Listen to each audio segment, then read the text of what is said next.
ओम शांति। आज 17 सितंबर 2021 के साकार मधुर महावाक्य हैं। शुक्रिया दिवस पर हम सबसे पहले शिव बाबा का शुक्रिया करते हैं, जो हमेशा हमारा ज्ञान रत्नों से श्रृंगार करते हैं, आत्मा को ब्यूटीफुल बनाते हैं। आज बाबा समझा रहे हैं कि संगम युग पर नेचुरल ब्यूटी कौन सी है। सदा ज्ञान रत्नों से सजे सजाए रहना, ये हमारी नेचुरल ब्यूटी है। ज्ञान रत्नों को धारण करेंगे तो सदा खुशी में रहेंगे। अगर खुशी नहीं रहती है तो ज़रूर देह अभिमान है, और देह अभिमान से और भी बहुत सारी पुरानी आदतें प्रकट हो जाती हैं। संगम युग पर हम बाबा के बने हैं, पुरानी दुनिया से बुद्धि योग तोड़कर जीते जी बाबा का बनने के लिए सब तरफ से प्रीत हटाकर एक बाबा को याद करना है।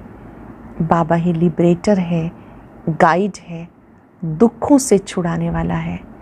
कोई भी नहीं जानता कि दुख देने वाला कौन, जबकि बाबा सुख दाता है, पतित पावन है। तो अपने को आत्मा समझ परम पिता को याद करना है, बुद्धि में पक्का करना है। मैं आत्मा हूँ, परम पिता का बच्चा हूँ, मुझे बाबा से वर्षा लेना है। गायन है, मधुबन में बाजे मुरली। कौन सी मुरली कहाँ बजती है कोई भी नहीं जानते। यहाँ पर गीत गाने की भी आवश्यकता नहीं, बस बाबा को याद करना है। भक्ति मार्ग में व्यापारी लोग भी याद करते हैं। जहाँ भी बिंदी लिखेंगे तो कहेंगे शिव। एक के साथ बिंदी लगाएंगे 10, फिर 100 बढ़ता जाता है। यहाँ भी याद से हम धनवान बनते हैं, हाथ भरतू करके जाते हैं। सारी दुनिया खाली हाथ जाती है, आप याद की कमाई जमा करके जाते हो। जहाँ प्योरिटी है वहाँ पीस प्रॉस्पेरिटी है। बाबा ऐसी दुनिया में ले जाते हैं जहाँ सुख शांति है। मनुष्य चाहते शांति मिले, ये अशांति की दुनिया है। सत्युगी दुनिया में कर्म भी करते हैं लेकिन शांत रहते हैं। यहाँ भी अपने स्वधर्म में रहेंगे तो शांति मिलेगी। पहले सिद्ध करना है कि भगवान कौन। श्री कृष्ण जी को भी ऐसा किसने बनाया। ये यूनिवर्सिटी है, जो अच्छी सर्विस करते हैं उनकी दिल गवाही देती है। कहते हैं बाबा बुद्धि का ताला खोलो। बाबा कहते हैं मैं तो आया ही बुद्धि का ताला खोलने के लिए, पर तुम्हारे कर्म ऐसे हैं, पाप कर्म इतने किए हुए हैं कि बुद्धि को ताला लगा हुआ है। फिर भी कोई टीचर को कहे कि आप कृपा करो तो क्या करेंगे। बाबा कहते हैं प्रदर्शनी है, प्रैक्टिस करो। यहाँ कोई मंत्र जपने की ज़रूरत नहीं, गीत गाने की आवश्यकता नहीं। याद करेंगे बुद्धि का ताला खुलता जाएगा। बाबा के पास बच्चे आते हैं, बाबा कहते हैं कि फॉलो करो। लौकिक और पारलौकिक बाप में अंतर है। अनेक जन्म लौकिक बाप को फॉलो करते सीढ़ी नीचे उतरते आए। अब पारलौकिक बाप को फॉलो करो, पवित्र बनो। इस समय पवित्र बनेंगे, बाप को याद करेंगे तो उच्च पद मिलेगा। कोई भी मिले तो उन्हें बाप का परिचय अवश्य देना है। पारलौकिक बाप की मत पे चलना है। देवी देवताओं की पूजा करते हैं, उन्हें भी पवित्र भोग लगाया जाता। बाबा कहते तुम्हें भी शुद्ध खाना खाना है, पवित्र भोजन खाएंगे, ज्ञान रत्नों से सजे सजाए रहेंगे तो सदा हर्षित रहेंगे। कोई भी छीछी आदतें हैं तो मिटा देनी है। चेक करना है कौन सी हमारी छीछी आदत है। अगर किसी को बुरी आदतें लग जाती हैं तो बाबा कहते फिर ये रंग चढ़ ना सके। अपने को उस बुरे रंग से, संग से बचाना है। अपनी वृत्ति को श्रेष्ठ बनाना है। जिनकी वृत्ति श्रेष्ठ है तो वायुमंडल श्रेष्ठ बन जाता है। ऐसी आत्माएं जो शक्तिशाली आत्माएं हैं, वो कभी नहीं कहती क्या करें, वायुमंडल ऐसा है इसलिए प्रभाव पड़ गया। नहीं, वृत्ति से, दृढ़ संकल्प से, श्रेष्ठ वृत्ति रखते हुए वातावरण को श्रेष्ठ बनाना है, अर्थात हम वातावरण को परिवर्तन करने वाले हैं। गुणमूर्त बनकर औरों को गुणमूर्त बनाना, ये महादानी बनना है। आज पूरा दिन गुणों के सागर बाबा को याद करेंगे, सबके गुणों को देखकर, गुण वर्णन करके गुणों का ही दान करेंगे, अभ्यास करेंगे। मैं गुणों के सागर की संतान, गुणमूर्त आत्मा हूँ। अब सुनते हैं मुरली विस्तार से। बाबा कहते, मीठे बच्चे, इस देह भान से मर जाओ, अर्थात इस पुरानी देह से प्रीत तोड़ एक बाप से प्रीत जोड़ो। इस देह भान से मर जाओ, अर्थात इस पुरानी पतित देह से प्रीत तोड़ एक बाबा से प्रीत जोड़ो। क्वेश्चन है, संगम पर तुम बच्चों की नेचुरल ब्यूटी कौन सी है? कौन सी है नेचुरल ब्यूटी? ज्ञान के जेवरों से सदा सजे सजाए रहना, ये तुम्हारी नेचुरल ब्यूटी है। जो ज्ञान के जेवरों से सजे हुए रहते हैं, उनका चेहरा खुशी में फूल की तरह खिला हुआ रहता है। अगर खुशी नहीं रहती, ज़रूर कोई देहाभिमान की आदत है जिससे सब विकार उत्पन्न होते हैं। अगर खुशी नहीं रहती तो ज़रूर कोई देहाभिमान की आदत है जिससे सब विकार उत्पन्न होते हैं। गीता महफिल में जल उठी क्षमा परवाने के लिए। ओम शांति। इस गीत का अर्थ कितना विचित्र है। प्रीत बनी है किसके लिए? मरने के लिए। किससे बनी है? भगवान से, क्योंकि इस दुनिया से मरकर उनके पास जाना है। ऐसे कभी किसी के साथ प्रीत हुई है क्या, जो ये ख्याल में आए कि मर जाएंगे फिर कोई प्रीत रखेंगे? गीत का अर्थ कितना वंडरफुल है। क्षमा से परवाने प्रीत रख, फेरी पहन जल मरते हैं। तुमको भी बाबा के पास आते आते ये शरीर छोड़ना है, अर्थात बाप को याद करते करते शरीर छोड़ना है। ये तो जैसे बड़ा दुश्मन हो गया जिसके साथ हम प्रीत रखें और मर जाएं। इसलिए मनुष्य डरते हैं, दान पुण्य तीर्थ यात्रा आदि करते हैं भगवान के पास जाने के लिए। शरीर छोड़ते हैं तो मनुष्य कहते भगवान को याद करो। भगवान कितना नामी ग्रामी है। वो आते हैं तो सारी पुरानी दुनिया को ख़त्म कर देते हैं। तुम बच्चे जानते हो, हम इस यूनिवर्सिटी में आते ही हैं पुरानी दुनिया से नई दुनिया में जाने के लिए। पुरानी दुनिया को पतित दुनिया, नर्क कहा जाता है। बाप नई दुनिया में जाने का रास्ता बताते, सिर्फ मुझे याद करो, मैं हूँ हेवनली गॉड फादर। उस फादर से तुम्हें धन, मिल्कियत, मकान आदि मिलेगा। बच्चियों को वर्षा मिलना नहीं है, उनको दूसरे घर में भेज देते हैं, गोया वो वारिस नहीं ठहरी। ये तो बाप है, सब आत्माओं का बाप। इनके पास सबको आना है, मरना है। कोई समय ज़रूर बाप आते हैं, सबको घर ले जाते हैं, क्योंकि नई दुनिया में बहुत थोड़े मनुष्य होते। पुरानी दुनिया में बहुत है, नई दुनिया में मनुष्य भी थोड़े, सुख भी बहुत होता है।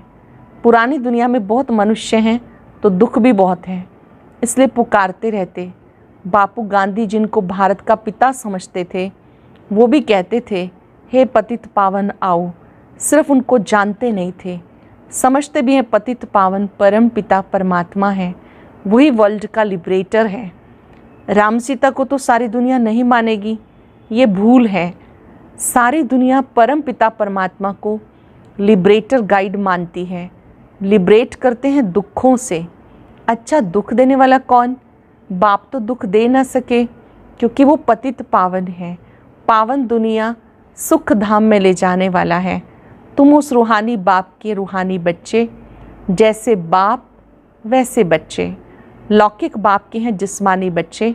अब तुम बच्चों को समझना है, हम आत्मा हैं, परम पिता परमात्मा हमें वर्षा देने आए हैं। हम स्टूडेंट हैं, ये भूलना नहीं चाहिए। हम आत्मा हैं, परम पिता परमात्मा के बच्चे हैं, परमात्मा हमें वर्षा देने आए हैं। हम स्टूडेंट हैं, ये भूलना नहीं चाहिए। बच्चों की बुद्धि में रहता, शिव बाबा मधुबन में मुरली बजाते हैं, वो काठ की मुरली यहाँ नहीं है। कृष्ण का डांस करना, मुरली बजाना, वो भक्ति मार्ग का है। तुम श्री कृष्ण के लिए मुरली नहीं कह सकते, मुरली शिव बाबा बजाते हैं। तुम्हारे पास अच्छे अच्छे गीत बनाने वाले आएंगे। गीत अक्सर करके पुरुष ही बनाते हैं। तुमको कोई भक्ति मार्ग के गीत आदि नहीं गाने, तुम्हें तो एक शिव बाबा को ही याद करना है। बाबा कहते हैं मुझे अल्लाह को याद करो। शिव को कहते हैं बिंदी। व्यापारी लोग बिंदी लिखेंगे तो कहेंगे शिव। एक बिंदी लिखे 10 हो जाएगा, फिर बिंदी लिखो 100 हो जाएगा। तुमको भी शिव बाबा को याद करना है।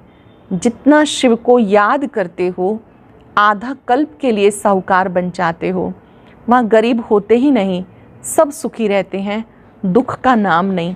बाप की याद से विक्रम विनाश हो जाएंगे, तुम बहुत धनवान बन जाएंगे। इसको कहा जाता सच्चे बाप द्वारा सच्ची कमाई। बाप की याद से विक्रम विनाश हो जाएंगे, तुम धनवान बन जाएंगे। इसे कहते सच्चे बाप द्वारा सच्ची कमाई, यही साथ चलेगी।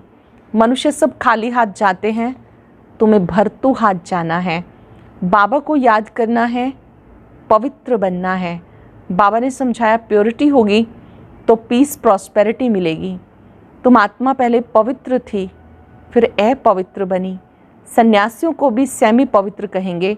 तुम्हारा फुल सन्यास, तुम जानते हो कितना सुख पाते। थोड़ा सुख है फिर तो दुख ही है। वो सब है भक्ति मार्ग।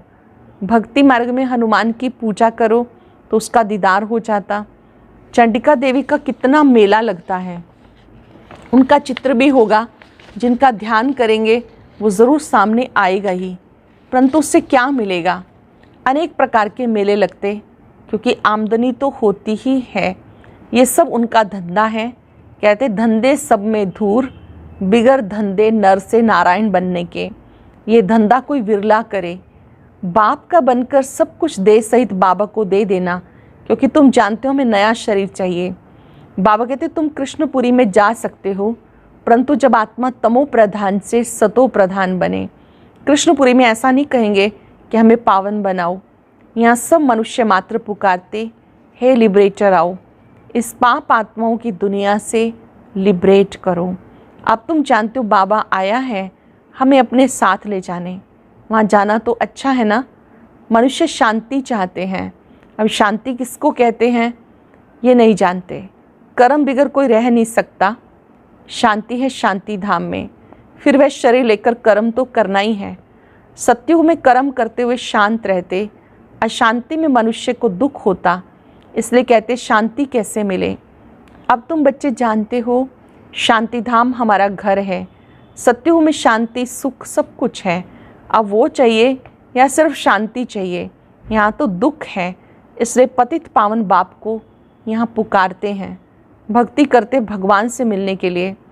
भक्ति भी पहले अव्यभिचारी फिर व्यभिचारी होती है। व्यभिचारी भक्ति में देखो क्या क्या करते हैं। सीढ़ी में देखो कितना अच्छा दिखाया।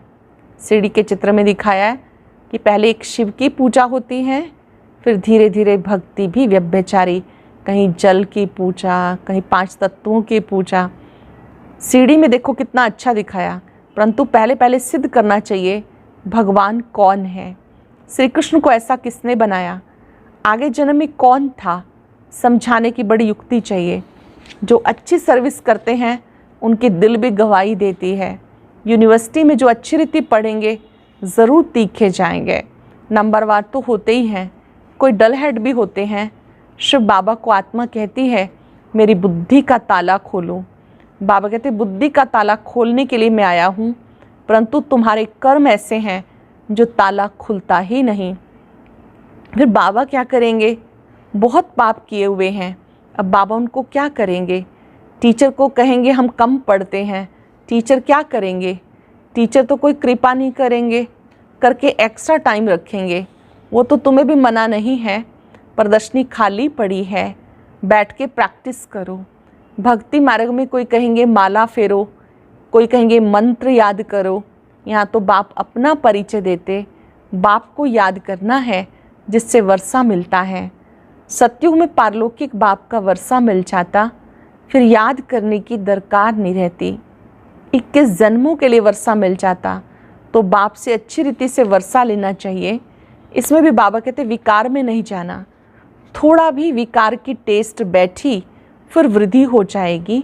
सिगरेट आदि की एक बार टेस्ट करते हैं संग का रंग झट लग जाता, फिर उस आदत को छोड़ना मुश्किल हो जाता है। बहाना कितना करते हैं, आदत कोई नहीं डालनी चाहिए, छीछी आदतें मिटानी हैं। बाबा कहते जीते जी देह का भान छोड़ो, मुझे याद करो। देवताओं को भोग हमेशा पवित्र ही लगाया जाता, तो तुम भी पवित्र खाओ। अब तुम बच्चों को फूल माफिक हर्षित रहना चाहिए। कन्या को पति मिलता है, मुखड़ा खिल जाता है ना, अच्छे जेवर आदि कपड़े पहनती है, चमक उठती है। अब तो तुम ज्ञान के जेवर पहनते हो। वहाँ स्वर्ग में नेचुरल ब्यूटी रहती है। कृष्ण का नाम ही है सुंदर। राजा रानी, प्रिंस प्रिंसेस सब सुंदर होते हैं। वहाँ प्रकृति भी सतो प्रधान होती है। लक्ष्मी नारायण जैसे नेचुरल ब्यूटी यहाँ कोई बना ना सके। उनको कोई आँखों से देख थोड़ा ही सकते। हाँ, साक्षात्कार होता है, परंतु साक्षात्कार से कोई हूबहू चित्र बना थोड़ा ही सकेंगे। हाँ, कोई आर्टिस्ट को साक्षात्कार हो जाए और उसी समय बैठ जाए, परंतु है मुश्किल। तो तुम बच्चों को बहुत नशा रहना चाहिए। बाबा हमें लेने के लिए आए हैं, बहुत खुशी होनी चाहिए। बाबा लेने आए हैं, बाबा से हम स्वर्ग का वर्षा ले रहे हैं। ये हमारे 84 जन्म पूरे हुए। ऐसे से ख्यालात बुद्धि में होने से बहुत खुशी रहेगी। विकार का ज़रा भी ख्याल नहीं आना चाहिए। बाबा कहते काम महाशत्रु है। द्रौपदी ने भी इसीलिए पुकारा। बाबा कहते तुम एक मेरे से सुनो, मेरी ही श्रीमत औरों को सुनाओ। फादर शोज सन, सन शोज फादर। फादर कौन? शिव फादर। शिव और सालिग्राम का गायन है। शिव बाबा जो समझाते उस पर फॉलो करो। फॉलो फादर, ये गायन उनका है। बाबा कहते मीठे बच्चे फॉलो कर पवित्र बनो। फॉलो करने से तुम स्वर्ग के मालिक बन जाएंगे। फॉलो करने से स्वर्ग के मालिक बन जाएंगे। लौकिक बाप को फॉलो करने से 63 जन्म तुम सीढ़ी नीचे उतरते हो। अब पारलौकिक बाप को फॉलो कर ऊपर चढ़ना है, बाबा के साथ जाना है। बाबा कहते एक एक रतन लाखों रुपयों का है। बाबा रोज़ समझाते मीठे मीठे बच्चे, पहले पहले सबको 2 बाप का परिचय देना है। लौकिक बाप वर्षा देते हैं पतित बनने का, पारलौकिक बाप वर्षा देते पावन बनने का। कितना फ़र्क है। अब पारलौकिक बाप कहते पावन बनो। विकार में जाने वाले को पतित कहा जाता। तुम्हारी मिशन है पतितों को पावन बनाने का रास्ता बताने वाली। पारलौकिक बाप अब कहते हैं पावन बनो। जबकि विनाश सामने खड़ा है तो क्या करना चाहिए? जरूर पारलौकिक बाप की मत पे चलना चाहिए। प्रदर्शनी में ये भी प्रतिज्ञा लिखवानी चाहिए, पारलौकिक बाप को फॉलो करेंगे, पतित बनना छोड़ेंगे। लिखो, बाबा ही गारंटी लेते, तुम भी गारंटी ले सकते हो। तुम पतित बनते ही क्यों हो, जो फिर पुकारते हो हे पतित पावन आओ। सारी बात है प्योरिटी पर। तुम बच्चों को दिन प्रतिदिन खुशी रहनी चाहिए। हमें बाबा स्वर्ग का वर्षा दे रहे हैं, बहुत खुशी होनी चाहिए। बाबा हमें स्वर्ग का वर्षा दे रहे हैं। अच्छा, मीठे मीठे सिक्के लदे बच्चों प्रति माता पिता बाप दादा का याद प्यार गुड मॉर्निंग। रूहानी बाप की रूहानी बच्चों को नमस्ते। रूहानी बच्चों की रूहानी बाप दादा को नमस्ते, गुड मॉर्निंग। शुक्रिया बाबा, शुक्रिया। धारणा के लिए सार, कोई भी गंदी चीची आदत नहीं डालनी। जीते जी देह का भान छोड़ना है। फूल माफिक हर्षित रहना है। पारलौकिक बाप को फॉलो कर पावन बनना है। उनकी श्रीमत पर चलने की प्रतिज्ञा करनी और करानी है। पारलौकिक बाप को फॉलो करके पावन बनना है। उनकी श्रीमत पर चलने की प्रतिज्ञा करनी और करानी है। आज का वरदान, अपनी श्रेष्ठ वृत्ति द्वारा शुद्ध वायुमंडल बनाने वाले सदा शक्तिशाली भव। अपनी श्रेष्ठ वृत्ति द्वारा शुद्ध वायुमंडल बनाने वाले सदा शक्तिशाली भव। जो सदा अपनी श्रेष्ठ वृत्ति में रहते हैं वो किसी भी वायुमंडल वाइब्रेशन में डगमग नहीं हो सकते। वृत्ति से वायुमंडल बनता है। यदि आपकी वृत्ति श्रेष्ठ है तो वायुमंडल शुद्ध बन जाएगा। कई वर्णन करते हैं, क्या करें, वायुमंडल ऐसा है, वायुमंडल के कारण मेरी वृत्ति चंचल हुई, तो उस समय शक्तिशाली आत्मा की बजाय कमज़ोर आत्मा बन जाते हैं। लेकिन व्रत की स्मृति से वृत्ति को श्रेष्ठ बना दो। व्रत माना प्रतिज्ञा, उसकी स्मृति से वृत्ति को श्रेष्ठ बना दो तो शक्तिशाली बन जाएंगे। सरल शब्दों में वातावरण को दोष नहीं देना, व्यक्ति को दोष नहीं देना, अपनी वृत्ति को श्रेष्ठ बना देना है और अपनी प्रतिज्ञा को याद करना है। वृत्ति शक्तिशाली है, श्रेष्ठ है, तो वातावरण स्वतः ही अच्छा बन जाएगा। स्लोगन है गुणमूर्त बनकर सबको गुणमूर्त बनाना ही महादानी बनना है। गुणमूर्त बनकर सबको गुणमूर्त बनाना, यही महादानी बनना है। आज चलते फिरते सबके गुणों को देखेंगे, गुणों का दान करेंगे, गुणों का चिंतन करेंगे, अभ्यास करेंगे। मैं गुणमूर्त महादानी आत्मा हूँ।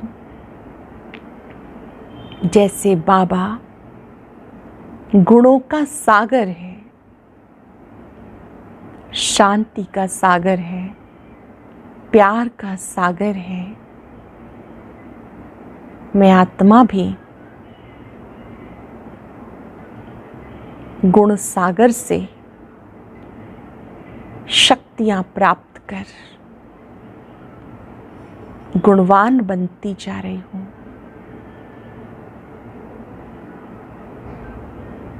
हर आत्मा में कोई ना कोई विशेषता है, उस विशेषता को अपने जीवन में लाएंगे।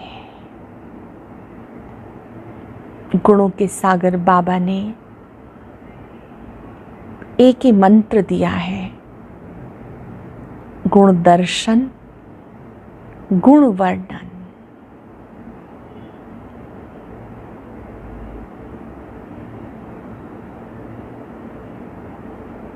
गुणों को देखते गुणों का गुलदस्ता तैयार करेंगे,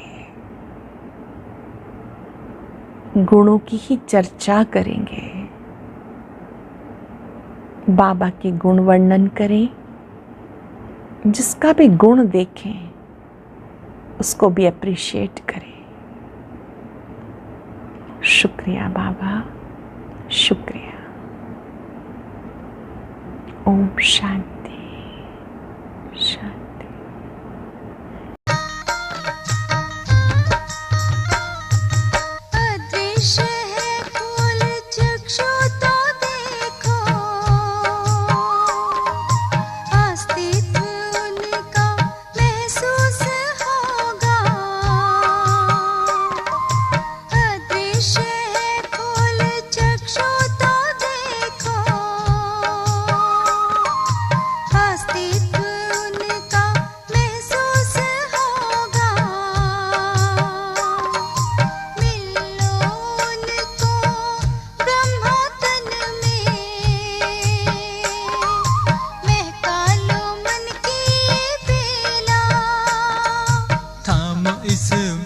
को जगा लो विवेक, सारे जग का करण धार हो।